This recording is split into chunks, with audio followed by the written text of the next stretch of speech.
বাংলাদেশ আওয়ামী লীগ আবারও ফিরে আসবে তারা নতুন রূপে বা নতুন মুখ নিয়ে, কিন্তু ইতিমধ্যে বাংলাদেশ আওয়ামী লীগ ফিরে আসার একটি প্রচেষ্টা ইতিমধ্যে চলতেছে। আপনারা জানেন সাম্প্রতিক সময়ে 5 আগস্টের পর বাংলাদেশে যেভাবে বিচার বহির্ভূত হত্যাকাণ্ড হচ্ছে এবং কি আওয়ামী লীগদের লোকদের উপর যেভাবে নির্যাতন নিপীড়ন চালানো হচ্ছে, ওই পরিপ্রেক্ষিতে দেখা যাচ্ছে কি বাংলাদেশে কোথাও কোনো নেতাকর্মীরা বিচার পাচ্ছে না। এবং আপনারা ইতিমধ্যে জানেন যে এই দলটার হাল যদি এই মুহূর্তে ধরতে হয়, তাহলে আগের যত দুর্নীতিবাজ যে নেতা রয়েছে তাদেরকে প্রত্যাখ্যান করে নতুন রূপে কিন্তু আওয়ামী লীগ ফিরে আসার কোনো বিকল্প নাই।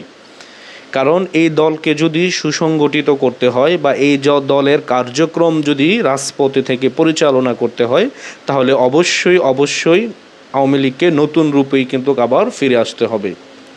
আর যদি সেটি না হয়, তাহলে এদেশের লক্ষ লক্ষ কোটি কোটি নেতাকর্মী তারা নির্যাতনের শিকার হবে।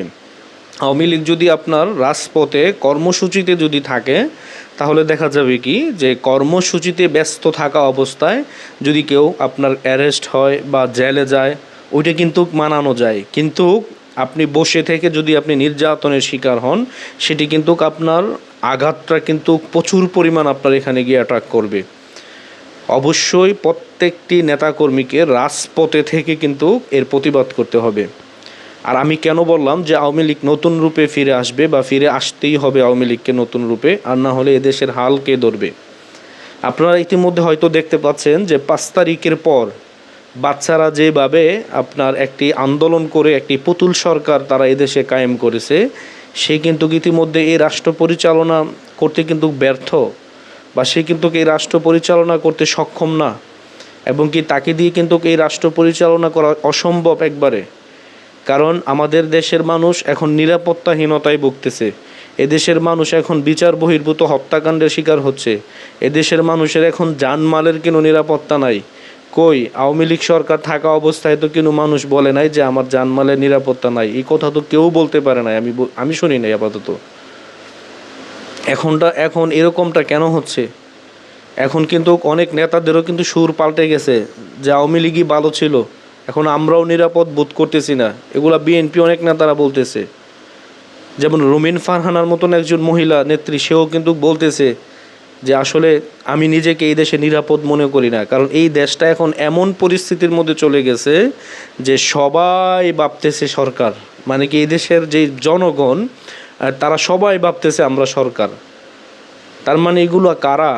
যারা ইতিমধ্যে এই পরিস্থিতির মধ্যে যারা সুবিধা নিতে চাচ্ছে, তারাই কিন্তু এই কথাগুলো বলতেছে।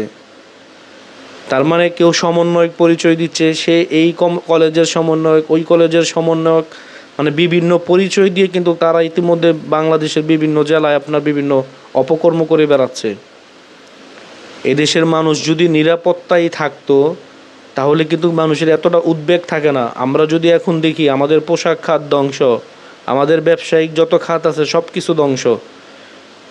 এদেশের মানুষ এখন আমি মনে করি সামনে এমন পরিস্থিতি তৈরি হবে যে মানুষ আপনার বাতের জন্য আন্দোলন করবে, বলবে আমাকে বাদ দেন, আমাকে বাদ দেন। কারণ এই বাংলার জনগণ কয়েকদিন পরেই কিন্তু এই কথাটি বলতে বাধ্য হবে। হয়তো আপনারা কেউ এই বর্তমান পরিস্থিতি বুঝতে পারতেছেন না। সামনে যখন এইগুলা পরিস্থিতি আরও ভয়ানক হবে, তখন দেখবেন এদেশের জনগণ রাস্তায় নেমে আসবে এবং কি তখন বলবে যে শেখ হাসিনাকে আবার দ্রুত আইনা বসাও। এমনিতেও তো উনি পদত্যাগ করে নাই, এখনও বাংলাদেশের প্রধানমন্ত্রী আছে। তারপরও কি একজন লোক উড়ে এসে জুড়ে বসছে।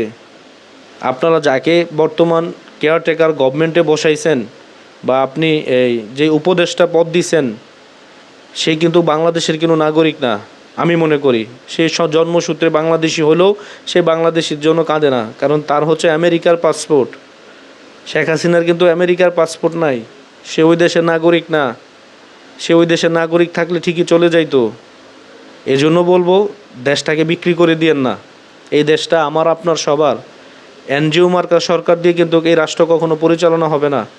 এই দেশ পরিচালনা করতে গেলে অবশ্যই পলিটিক্যাল লোক লাগবে, যা কিনা একমাত্র বঙ্গবন্ধুর কন্যা শেখ মুজিবুর মেয়েই কিন্তু আপনার যথেষ্ট এই দেশকে নিয়ন্ত্রণে নেওয়ার জন্য। আমি অবশ্যই আমাদের দেশের প্রত্যেকটি জনগণকে বলবো যে আপনারা এখনও সময় আছে, এর বিরুদ্ধে আপনারা প্রতিবাদ গড়ে তুলুন। এবং কি দ্রুত সময় আমাদের দেশের সার্বিক পরিস্থিতি যেন স্বাভাবিক হয়, দ্রুত সময় আপনারা সেই বিষয়ে পদক্ষেপ নিন।